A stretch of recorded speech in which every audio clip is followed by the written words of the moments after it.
Hi everyone and welcome to the complete DSA series and today we're going to solve one more important recursion and backtracking problem called combination sum. अब इसके अलावा अगर हमें कोई और DSA का concept सीखना है तो वो हमें इसी चैनल के ऊपर इस प्लेलिस्ट के अंदर अवेलेबल मिल जाएगा.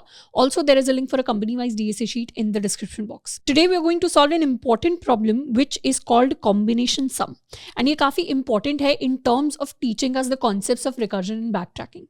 इस सवाल के अंदर हमारे पास एक एरे गिवन है. इस एरे के अंदर हमारे पास मल्टीपल नंबर्स हैं. हमें इस एरे से उन नंबर्स के कॉम्बिनेशन निकालने हैं सच दैट सारे नंबर्स का जो सम है वो हमारे टारगेट के इक्वल होना चाहिए. अभी इसे हम डिटेल में समझेंगे. This is also problem number 39 on leet code जिसके अंदर हमारे पास ये फंक्शन है जिसे हमें कंप्लीट करना है. इस फंक्शन का नाम है कॉम्बिनेशन सम. इसके अंदर हमारे पास एक एरे गिवन है. क्वेश्चन के अंदर एरे का नाम कैंडिडेट्स है but we can also rename this as an array. इसके साथ में हमारे पास टारगेट गिवन है. हमें रिटर्न करना है वेक्टर ऑफ इंटीजर जो हमारे सारे के सारे आंसर्स को कॉम्बिनेशंस को जिसके अंदर हम स्टोर कराएंगे. अब एग्जांपल के लिए लेट्स सपोज हमारे पास ये एरे है जिसके अंदर वी हैव 3 एलिमेंट्स 2, 3 एंड 5. तो इन एलिमेंट्स को यूज करके the first combination is of numbers 3 and 5 जिनका सम हमारे पास 8 के इक्वल आएगा. अब इंटरेस्टिंगली क्वेश्चन के अंदर हमारे पास अलाउड है कि हम किसी एक पर्टिकुलर नंबर को मल्टीपल टाइम्स भी इंक्लूड कर सकते हैं कॉम्बिनेशन के अंदर. तो हमारे पास एक और कॉम्बिनेशन आ जाएगा जिसके अंदर हम 2 को 4 टाइम्स इंक्लूड करेंगे to create a sum of 8. And साथ के साथ we have one more combination जिसके अंदर हम 2 एंड 3 को 2 टाइम्स इंक्लूड करेंगे टू क्रिएट द टारगेट 8. तो ये 3 पॉसिबल कॉम्बिनेशंस हैं जो हमारे पास एग्जिस्ट करते हैं जिनके तीनों ही केसेस में सारे नंबर्स का सम हमारे टारगेट सम के इक्वल आ जाता है. तो हमें एक वेक्टर ऑफ इंटीजर रिटर्न करना है जिसके अंदर हम इन तीनों एरेज को रिटर्न कर रहे होंगे एज आर फाइनल आंसर. अब किस तरीके से हम इस प्रॉब्लम को सॉल्व करेंगे? सबसे पहले तो प्रॉब्लम को सॉल्व करने के लिए हम काफ़ी ब्रूट फोर्स अप्रोच की डायरेक्शन के अंदर सोचते हैं. बेसिकली हमारे पास सवाल है कि हमारे पास मल्टीपल नंबर्स हैं. अब इन नंबर्स से हमें कुछ स्पेशल कॉम्बिनेशंस निकालने हैं जिससे उन कॉम्बिनेशंस का सम टारगेट के इक्वल आ जाए. अभी के लिए हम ये भूल जाते हैं कि हमें कोई टारगेट सम अचीव करने की कोशिश करनी है. अभी के लिए let's think about the simplest problem which is to create all possible combinations using this array. इस एरे के कितने मल्टीपल पॉसिबल जो कि इनफाइनाइट कॉम्बिनेशंस होंगे डेफिनेटली, पर कैसे हम इस एरे के सारे इनफाइनाइट सारे के सारे पॉसिबल कॉम्बिनेशंस को कैलकुलेट कर सकते हैं. अब हमें पता है कि एरे के एलिमेंट से हमें बेसिकली एक कॉम्बिनेशन बनाना है जो अपने आप में एक एरे होगा जिसके अंदर हम कुछ एलिमेंट्स को ऐड कर रहे होंगे. अब जब हम इन एलिमेंट्स को इस कॉम्बिनेशन के अंदर ऐड करना चाहते हैं तो वी कैन से कि हर एलिमेंट के पास कुछ एक चॉइस है. जैसे फॉर एग्जाम्पल अगर हम इस 2 का एग्जाम्पल लें तो इस 2 के पास चॉइस है कि ये हमारे कॉम्बिनेशन के अंदर आना चाहता है या कॉम्बिनेशन के अंदर नहीं आना चाहता. यानी अगर ये कॉम्बिनेशन के अंदर आता है तो we can get answers like this, और अगर ये कॉम्बिनेशन के अंदर नहीं आना चाहता तो we can get an answer like this जिसके अंदर 2 एज एन एलिमेंट नहीं इंक्लूड हुआ. तो कोई भी अगर हमारे पास नंबर है, let's call it array of i, तो उसके पास एक चॉइस है कि या तो वो हमारे कॉम्बिनेशन के अंदर इंक्लूड होना चाहता है या फिर वो एक्सक्लूड होना चाहता है. मतलब बिना उस नंबर को कॉम्बिनेशन के अंदर ऐड किए हुए भी हम अपने पॉसिबल कॉम्बिनेशंस निकाल सकते हैं. एंड इंक्लूजन के अंदर भी there are 2 different types of choices. एक तो है कि 2 हमारे कॉम्बिनेशन के अंदर सिर्फ एक बार इंक्लूड हो. एक है 2 हमारे कॉम्बिनेशन के अंदर मल्टीपल टाइम्स इंक्लूड हो. 2 अगर एक बार इंक्लूड होता है तो हमारे पास इस तरीके का कॉम्बिनेशन आएगा. 2 अगर मल्टीपल टाइम्स इंक्लूड होता है कॉम्बिनेशन में तो will get something like this. तो चॉइस की टर्म्स में there is one more choice. एक है इंक्लूजन सिंगल टाइम हो एंड एक है कि इंक्लूजन हमारा मल्टीपल टाइम हो. तो हर एलिमेंट के पास every single element of the array has 3 different choices कि या तो वो हमारे कॉम्बिनेशन के अंदर एक बार आ सकता है या मल्टीपल टाइम्स आ सकता है या फिर उसे हम कंप्लीटली एक्सक्लूड कर देंगे, उसे हम अपने एरे के अंदर इंक्लूड नहीं करेंगे. यही 3 पॉसिबल केसेस एग्जिस्ट करते हैं अपने कॉम्बिनेशंस को फॉर्म करने के लिए. इसके अलावा कोई और केस नहीं है जो एग्जिस्ट करता है.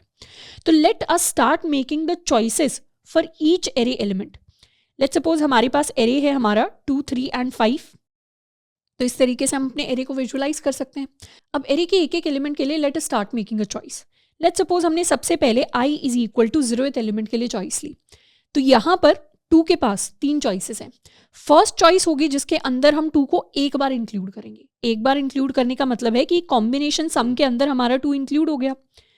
दूसरी चॉइस है जिसके अंदर हम 2 को मल्टीपल टाइम्स इंक्लूड करेंगे. मल्टीपल टाइम्स इंक्लूड करेंगे पर अभी तो हमारे पास सिर्फ 2 है तो इसे हमने क्या किया, कॉम्बिनेशन सम के अंदर इंक्लूड कर लिया. एंड थर्ड चॉइस हमारे पास है जिसके अंदर हम इसे एक्सक्लूड ही कर लेंगे. जिस केस में हमने सोचा 2 को तो मुझे इंक्लूड नहीं करना, उस केस में we are going to get an empty array of combinations कि कॉम्बिनेशन के अंदर हमने 2 को इंक्लूड नहीं किया. तो यहाँ पर we are basically tracking the numbers with some index value, कि हम basically i is equal to 0th index वाले एलिमेंट के लिए चॉइस लेना चाहते हैं। अब क्योंकि हम रिकर्जन को यूज करके इस सवाल को सॉल्व करना चाहते हैं, तो रिकर्जन क्या कहता है, रिकर्जन कहता है कि जो भी काम हमें करना हो उसे एरे के हर एक एलिमेंट के लिए सिंपली जाकर हमें रिपीट करना है जब तक हमारा बेस केस हिट नहीं हो जाता। तो सबसे पहले हमने i is equal to 0th element के लिए अपनी 3 चॉइसेस ली। अब इन तीनों चॉइसेस की जब हम बात करते हैं, let's talk about the first choice, जिसमें हम एलिमेंट को सिंगल टाइम इंक्लूड करना चाहते हैं। अब एक बार अगर हमने 2 को इंक्लूड कर लिया तो हमें पता है फ्यूचर के अंदर हम इस सेम 2 को तो दोबारा इंक्लूड नहीं करेंगे। अगर इसके अलावा कोई और 2 होता उसे इंक्लूड कर लेते, पर इस सेम इंडेक्स वाले एलिमेंट को we are not going to include it again. तो उस केस में हमें पता है कि आगे i इज इक्वल टू 0 की चॉइस तो नहीं लेनी। तो इस केस में हम क्या करेंगे, हम मूव कर जाएंगे to the next element i is equal to 1। मतलब जहां हमने सिंगल चॉइस ली है उस केस में i की वैल्यू नेक्स्ट टाइम के लिए 1 होने वाली है, क्योंकि हम पुराने एलिमेंट को जो i इज इक्वल टू 0 पर अगर करता था उसे दोबारा इंक्लूड नहीं करेंगे। सेकेंड केस की अगर बात करें, जहां पर हमने डिसाइड किया है हम अपने एलिमेंट को मल्टीपल टाइम्स इंक्लूड करेंगे इन आर कॉम्बिनेशन। अगर एलिमेंट को मल्टीपल टाइम्स इंक्लूड करना है, अगर हम i इज इक्वल टू 0 पर थे और हमने डिसाइड किया 2 को तो हमें मल्टीपल टाइम्स इंक्लूड करना है, तो जब हम मल्टीपल टाइम्स इंक्लूड करने की बात करते हैं मतलब सेम एलिमेंट के लिए हम दोबारा वही सेम चॉइसेस लेने वाले हैं। यानी एक बार तो ठीक है हमने 2 को इंक्लूड कर लिया, पर नेक्स्ट टाइम भी हम इसी सेम एलिमेंट के लिए दोबारा वही कंसिडरेशन रखेंगे। यानी अभी हमने i is equal to 0th वाले एलिमेंट के लिए चॉइस ले ली उसे इंक्लूड करने की, पर क्योंकि मल्टीपल टाइम्स इंक्लूड करना है तो नेक्स्ट लेवल को हम सेम i पास करेंगे कि दोबारा से 2 की चॉइस ले। तो नेक्स्ट टाइम इस ब्रांच के अंदर दोबारा से 2 के लिए चॉइस ली जाएगी कि क्या इसे हमें एक बार और इंक्लूड करना है, यानी 2 और 2 को करेंगे, क्या इसे हमें मल्टीपल टाइम्स इंक्लूड करना है जिसमें भी 2 and 2 आ जाएगा, या इसे हमें अब एक बार और भी इंक्लूड नहीं करना है यानी सिर्फ 2 आएगा। तो ये जो मल्टीपल वाली ब्रांचेस है इसके अंदर हम अपने इंडेक्स को अपडेट नहीं करेंगे, because we are going to take the same choices for the same element again and again. Third case हमारे पास होता है जिसमें हमने डिसाइड किया हम अपने एलिमेंट को एक्सक्लूड करेंगे। एक्सक्लूड करने का मतलब है we are going to exclude this element and increment our index. तो यहाँ पर हम i की वैल्यू पास करेंगे 1 के इक्वल। अब एक और लेवल डिस्कस कर लेते हैं। Let's suppose we reach here, हम यहाँ पर पहुँच गए, हमने सिंगल इंक्लूड सिंगल की चॉइस ली थी, अब हम i इज इक्वल टू 1 पर हैं। अब इस 3 के लिए भी वही सेम चॉइसेस हम लेंगे। 3 के लिए फर्स्ट चॉइस ली जाएगी जिसके अंदर 3 को हम सिंगल टाइम इंक्लूड करते हैं, तो हमारा कॉम्बिनेशन बन जाएगा 2 and 3। सेकेंड चॉइस ली जाएगी जिसके अंदर 3 को मल्टीपल टाइम्स इंक्लूड करते हैं, तो हमारा कॉम्बिनेशन बन जाएगा 2 and 3। थर्ड चॉइस जिसके अंदर हम 3 को एक्सक्लूड करेंगे तो हमारा कॉम्बिनेशन बन जाएगा सिर्फ 2 का, जिसके अंदर 3 इंक्लूड नहीं हुआ। इंडेक्स की अगर बात करें तो यहाँ पर सिंगल टाइम हमने इंक्लूड किया है 3 को, तो नेक्स्ट टाइम इंडेक्स इंक्रीज हो जाएगा, तो index will be i is equal to 2। यहाँ पे हमने मल्टीपल टाइम्स की चॉइस ली है, मतलब इंडेक्स सेम रहेगा क्योंकि उस सेम एलिमेंट उस सेम 3 के लिए चॉइसेस ली जाएगी। तो यहाँ पर i इज इक्वल टू 1 की ही चॉइस रहेगी। ये चॉइस हमारी एक्सक्लूजन की है, तो इसके अंदर we are going to increase the index. तो इस तरीके से हर एक लेवल पर जो भी हमारे पास एलिमेंट आ रहा है उसके लिए हम 3 डिफरेंट चॉइसेस लेते चले जाएंगे depending upon the combination that we want to make.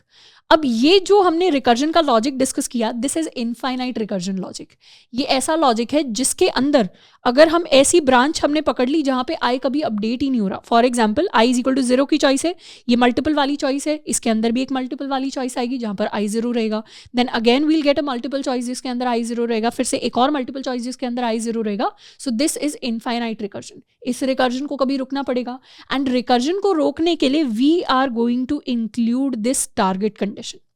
Target condition कहने का मतलब है कि शुरू में हमें पता है जब हम फर्स्ट एलिमेंट के लिए चॉइस ले रहे हैं, i इज इक्वल टू 0 के लिए चॉइस ले रहे हैं, तब हमें पता है कि हमारा टारगेट क्या होना चाहिए, हमारा टारगेट 8 के इक्वल होना चाहिए। तो शुरू में वी ऑलरेडी आर अवेयर कि हमारे पास क्या गिवन टारगेट वैल्यू है। अब हम क्या कह सकते हैं कि कॉम्बिनेशन सम के अंदर अगर हमने इस 2 को इंक्लूड कर लिया, इस एलिमेंट को इंक्लूड कर लिया, तो नेक्स्ट टाइम हमारी ये जो टारगेट वैल्यू है ये बेसिकली डिक्रीज हो जाएगी, क्योंकि इस टारगेट के अंदर 2 तो आ ही गया। अब हमें बचे हुए कौन से एलिमेंट चाहिए, अब हमें बचे हुए 6 एलिमेंट्स चाहिए। तो हमारी जो सिंगल इंक्लूजन वाली कॉल है उसके अंदर टारगेट की वैल्यू अपडेट होकर 6 हो जाएगी, या मल्टीपल इंक्लूजन वाली कॉल के अंदर भी टारगेट की वैल्यू अपडेट होकर 6 हो जाएगी, एंड इस वाले केस के अंदर टारगेट वैल्यू सेम रहेगी यानी 8 के इक्वल। मतलब एक्सक्लूजन के अंदर क्योंकि हमने कोई एलिमेंट इंक्लूड नहीं किया तो अभी भी हमें अपना टारगेट 8 है जिसको अचीव करना है with the help of these elements inside our combinations. तो इस तरीके से हर बार हम अपने टारगेट को अपडेट करते रहेंगे। अब लेट्स सपोज यहाँ पे हमने दोबारा से चॉइसेस ली, तो यहाँ पर अगर हमने 3 को इंक्लूड करने की चॉइस ली तो टारगेट से 6 से हम 3 को रिड्यूस कर देंगे, तो यहाँ पर हमारे पास टारगेट आ जाएगा 3 के इक्वल। यहाँ भी हमारे पास टारगेट आ जाएगा 3 के इक्वल, बट यहाँ पर हमारा टारगेट सेम रहेगा विच इज इक्वल टू 6, क्योंकि हमारे कॉम्बिनेशन के अंदर अभी सिर्फ 2 है और हमें 6 वैल्यूज को ढूंढना है। अब यहाँ पर इस ब्रांच का एग्जाम्पल लेते हैं। अभी इस ब्रांच के अंदर हमने क्या किया है, 2 को एक बार इंक्लूड करने की चॉइस ली है और 3 को मल्टीपल टाइम्स इंक्लूड करने की चॉइस ली है। नेक्स्ट टाइम हम क्या करेंगे, नेक्स्ट टाइम अभी हम i इज इक्वल टू 1 पर हैं, we are talking about this level. अभी हमने 2 और 3 को इंक्लूड कर लिया, टारगेट जो हमें और चाहिए वो 3 के इक्वल है। हम इस 3 के लिए दोबारा से 3 चॉइसेस ले सकते हैं, या तो 3 को हम एक बार इंक्लूड करेंगे, या इसे हम मल्टीपल टाइम्स इंक्लूड करेंगे, या फिर इसे हम एक्सक्लूड ही कर देंगे। इसे सिंगल टाइम इंक्लूड करने की चॉइस एक बार देखते हैं। सिंगल टाइम अगर इसे हमने इंक्लूड कर दिया तो हमारे पास आएंगी वैल्यूज 2, 3 एंड 3 के इक्वल। यहाँ पर नेक्स्ट टाइम के लिए सिंगल टाइम में हमारा इंडेक्स अपडेट हो जाएगा to value i is equal to 2, तो हमारा इंडेक्स इस बार 5 पर आ जाएगा। और टारगेट की बात करें तो क्योंकि टारगेट ऑलरेडी 3 था, हमने 3 को यहाँ पे इंक्लूड कर लिया है, तो टारगेट से 3 वैल्यू रिड्यूस हो जाएगी, तो नेक्स्ट टाइम के लिए हमारा जो टारगेट हो जाएगा वो बेसिकली 0 वैल्यू के इक्वल होगा। मतलब जब भी टारगेट 0 होता है तो हमारे कॉम्बिनेशन सम के अंदर ऑलरेडी वो सारे नंबर्स एग्जिस्ट करते हैं जो हमें ओरिजिनल टारगेट के लिए चाहिए थे। तो ये basically is a condition of hitting the base case. What is the condition of hitting the base case? Base case basically तब हिट होगा जब हमारे टारगेट की वैल्यू 0 के इक्वल हो गई। अगर टारगेट 0 है तो मतलब या तो हमें कॉम्बिनेशन सम को एम्प्टी रखना है, या फिर रिकर्जन के चलते चलते चलते चलते कोई एक ऐसा लेवल आया है जहां पर हमारे नंबर्स की कंडीशन रीच कर गई है, मतलब हमें एक पॉसिबल आंसर मिल गया है विच इज 2, 3 एंड 3। तो सबसे पहला बेस केस हमारे पास ये हो सकता है। सेकेंड बेस केस एक और हो सकता है। Second base case probably is कि लेट्स सपोज हमारा टारगेट 8 नहीं 18 था। अब हमने तीनों नंबर्स को इंक्लूड कर लिया, पर फिर भी 18 तो अचीव हो नहीं पाएगा। 2 + 3 + 5 हमारे पास मैक्सिमम केसेस में 10 के इक्वल हो सकता है, 18 हम कभी अचीव ही नहीं कर पाएंगे। तो सेकंड बेस केस तब हिट करेगा जब हमने पूरे एरे को ट्रैवल कर लिया पर फिर भी हम उस टारगेट सम को अचीव नहीं कर पा रहे। तो this is another case. Let us summarize our approach in the form of a pseudo code. Basically हमें एक रिकर्सिव फंक्शन लिखना है, let us call it combination sum. Combination sum के अंदर एक तो हमें हर बार अपना एरे चाहिए होगा ताकि हम अपने एलिमेंट्स को ट्रैक कर सकें। उसके साथ में हमें पता है रिकर्जन के हर एक लेवल पर हमें इंडेक्स चाहिए होगा ट्रैक करने के लिए वैल्यूज़ को, तो we'll get our index value. साथ के साथ हमारे पास एक एरे होना चाहिए जिसके अंदर हम अपने कॉम्बिनेशंस को स्टोर कराते जाएं। तो we'll get some vector of integer जिसको बेसिकली हम अपना कॉम्बिनेशन कहेंगे, एंड इसके साथ में we'll get some vector of integer जिसके अंदर हम अपना आंसर स्टोर कराएंगे। और सारी चीज़ों को हम पास करने वाले हैं by reference because we want the changes to persist. तो ये हमारा फंक्शन होने वाला है कॉम्बिनेशन सम। अब कॉम्बिनेशन सम के अंदर हमें पता है अगर हमारे पास कोई भी एरे ऑफ आई वाला इंडेक्स है तो उसके लिए हमें 3 पॉसिबल चॉइसेस लेनी है। या तो हम उसे इंक्लूड करेंगे सिंगल टाइम, मल्टीपल टाइम और एक्सक्लूड करेंगे। सबसे पहले लेट्स सपोज हमने उसे सिंगल टाइम इंक्लूड करने की चॉइस ली। तो सिंगल टाइम इंक्लूड करने का मतलब है कि इस कॉम्बिनेशन के अंदर हमें उस एलिमेंट को ऐड करना पड़ेगा। तो बेसिकली कॉम्बिनेशन के अंदर हम पुश बैक करने वाले हैं अपने एरे ऑफ आई वाली वैल्यू को, एंड नेक्स्ट टाइम दोबारा से हम कॉम्बिनेशन सम को कॉल लगा देंगे। Let us highlight it. ये हमारी फर्स्ट रिकर्सिव कॉल जा रही है कॉम्बिनेशन सम को, जिसके अंदर हमने एरे पास कर दिया। इस बार आई की जगह i+1 पास करेंगे क्योंकि सिंगल टाइम इंक्लूड करना है, तो नेक्स्ट टाइम इंडेक्स अपडेट होगा। साथ में we'll pass our combination and we'll also pass the answer. अब आंसर के साथ में we are also going to track the target value जो भी हमारे पास चल रही है। तो जो भी हमारे पास टारगेट आएगा यहाँ पर बेसिकली नेक्स्ट कॉल में हम क्या करेंगे, टारगेट से माइनस कर देंगे एरे ऑफ आई वैल्यू। मतलब एरे ऑफ आई तो इंक्लूड हो चुका है, अब जो बची हुई वैल्यू है उसे हमें कंप्लीट करने की जरूरत है। तो ये जो हमारी कॉल हो गई, this is basically the single inclusion call. इसके साथ में सेकंड जो कॉल जाएगी वो मल्टीपल इंक्लूजन होगी। Single inclusion and multiple inclusion calls दोनों के अंदर ही एलिमेंट को हम एक बार ऐड करते हैं। तो यहाँ पर हम एक बार ऑलरेडी ऐड कर चुके हैं, तो सिंपली डायरेक्टली हम अपनी नेक्स्ट कॉल लगा सकते हैं, and this call is for multiple inclusions. Multiple inclusions का मतलब है कि एरे सेम पास होगा, बट इस बार इंडेक्स हम आई ही रखेंगे। We are not going to update the index because we want to make the same choices for the same element again, क्योंकि वो मल्टीपल टाइम्स इंक्लूड हो सकता है। नेक्स्ट टाइम दोबारा से कॉम्बिनेशन पास कर देंगे, आंसर पास कर देंगे, टारगेट वही अपडेट होगा to target minus array of i. अब थर्ड जो हमारे पास कॉल जाएगी, third choice is the exclusion choice. अब जब हम ये एक्सक्लूजन चॉइस ले रहे हैं, हमें इंश्योर करना है कि हमारे कॉम्बिनेशन के अंदर हमने एलिमेंट को ऐड ना किया हो। यानी if this is our recursion tree, तो यहाँ पे फर्स्ट ब्रांच का काम सबसे पहले होगा, फिर सेकंड ब्रांच का काम सबसे पहले होगा, फिर थर्ड ब्रांच का काम सबसे पहले होगा।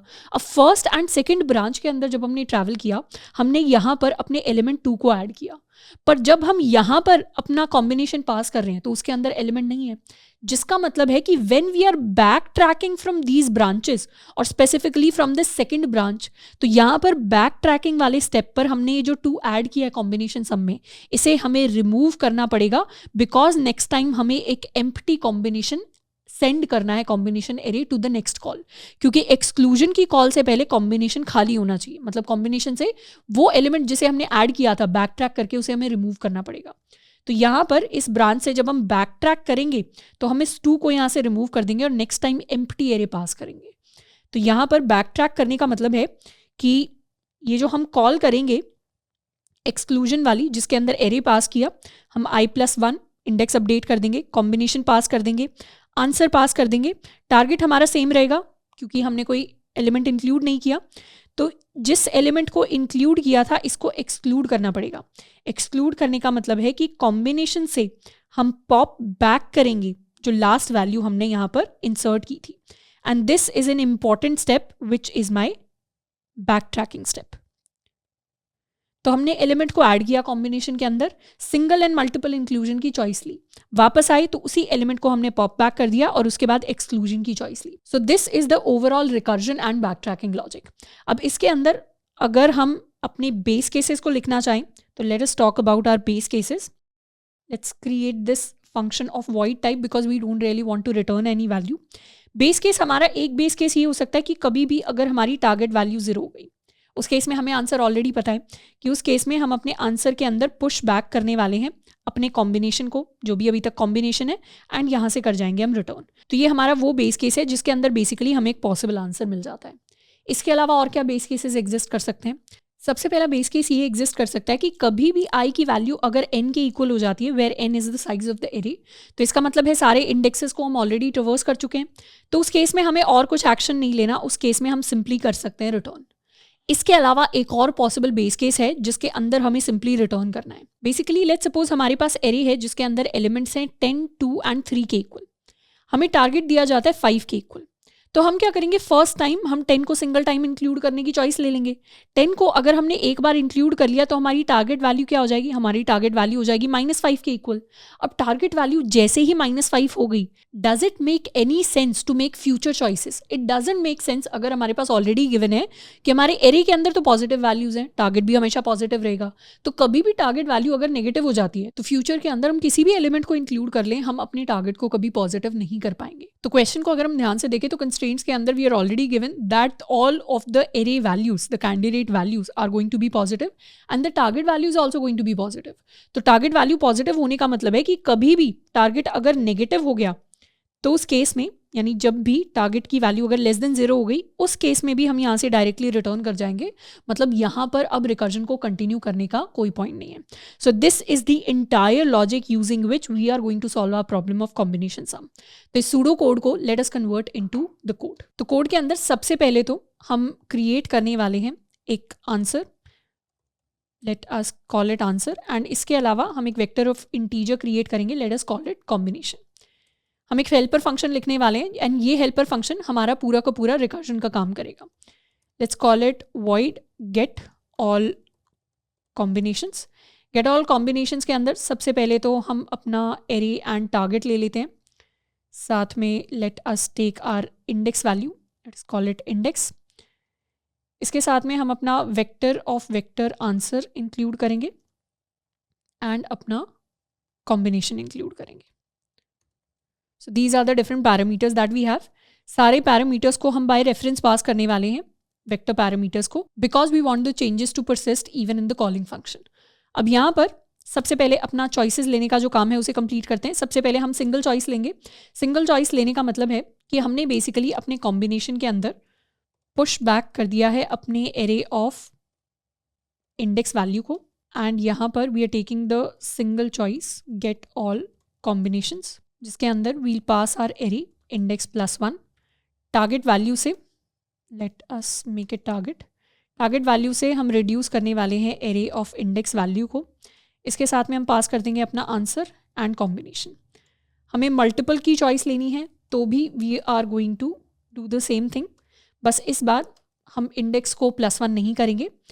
एंड अगर हमें एक्सक्लूजन की चॉइस लेनी है, एक्सक्लूजन की चॉइस लेने का मतलब है कि हम इसी सेम फॉर्मेट में वैल्यूज़ को पास करेंगे, बस यहाँ इंडेक्स +1 हो जाएगा, टारगेट हमारा सेम वैल्यू रहेगा।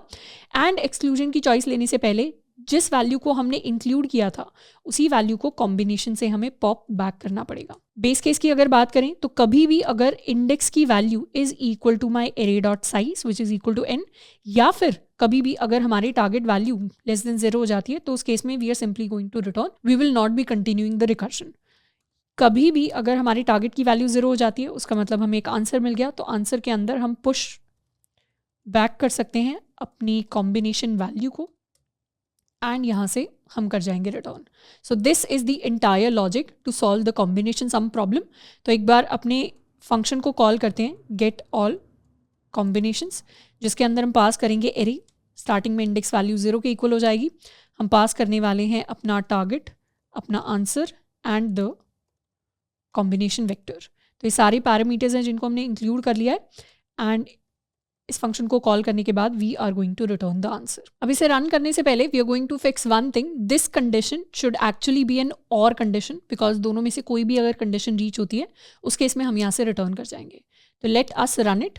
अभी रन करेंगे तो एक छोटा सा एरर है जो हम इनकाउंटर करने वाले हैं which was part of the problem. Basically अभी हमारे पास आंसर ठीक आ रहा है पर कुछ वैल्यूज़ हैं जो रिपीट हो रही हैं। जैसे फॉर एग्जाम्पल 2, 3, 5 का अगर केस लें तो हमारे पास जो 2, 3 एंड 3 का केस है वो मल्टीपल टाइम्स रिपीट होकर आ रहा है, मल्टीपल टाइम्स रिपीट होकर आ रहा है। एंड क्वेश्चन के according we only need the unique combinations. अब यूनिक कॉम्बिनेशंस को हम किस तरीके से ट्रैक कर सकते हैं? We can basically create a set of vector of integer to track our unique combinations. तो एक पब्लिक सेट बना लेते हैं, set of vector of integers, let us call it s. And इस सेट के अंदर हम अपनी वैल्यूज़ को स्टोर करा देंगे। तो जब भी हमारे पास कोई आंसर मिलता है, जब भी हमारे पास कोई कॉम्बिनेशन आता है, उसे आंसर के अंदर पुश बैक करने से पहले हम चेक करेंगे कि क्या वो सेट के अंदर ऑलरेडी एग्जिस्ट तो नहीं करता। तो सेट के अंदर हम फाइंड करने की कोशिश करेंगे अपना combination, and if it doesn't exist, तो डजेंट एग्जिस्ट के केस में हमारा जो आइटरेटर है it will be equal to s dot n। उस केस में हम अपने कॉम्बिनेशन को पुश बैक कर देंगे इन द आंसर एंड इसे सेट के अंदर भी हम इंसर्ट करने वाले हैं। तो अपने कॉम्बिनेशन को हम चाहें तो यहाँ पर भी इंसर्ट कर सकते हैं। We can also remove the curly braces. So this is the way of tracking all of the unique combinations. तो एक बार दोबारा से इसे रन करते हैं and let us submit our code. तो इस तरीके से we have successfully completed the problem in exponential time complexity. तो इस तरीके से हम अपने कॉम्बिनेशन सवाल को सॉल्व करते हैं and this is not just a stand alone question. Combination sum वाले सवाल पर बेस्ड मल्टीपल डिफरेंट क्वेश्चंस हैं जो इसके वेरिएशंस की तरह हैं, उन्हें भी फ्यूचर के अंदर जाकर सीरीज के अंदर हम डिस्कस करने वाले हैं। तो I hope that we have understood the entire concept behind combination sum, किस तरीके से हम हर एक एलिमेंट के लिए मल्टीपल चॉइसेस लेते हैं, किस तरीके से बैक ट्रैकिंग स्टेप बहुत ज़्यादा इंपॉर्टेंट है to be able to remove the element जिसे हमने पहले ऐड किया था, एंड उसके साथ में the usage of a set to track all of the unique combinations. तो I hope that you have successfully completed today's problem. You can mark your attendance down in the comments. इसके अलावा you can also share your progress with me on Twitter, जिसका link आपको नीचे description box के अंदर मिल जाएगा। आज के लिए इतना ही, मिलते हैं नेक्स्ट वीडियो में। Till then keep learning and keep exploring.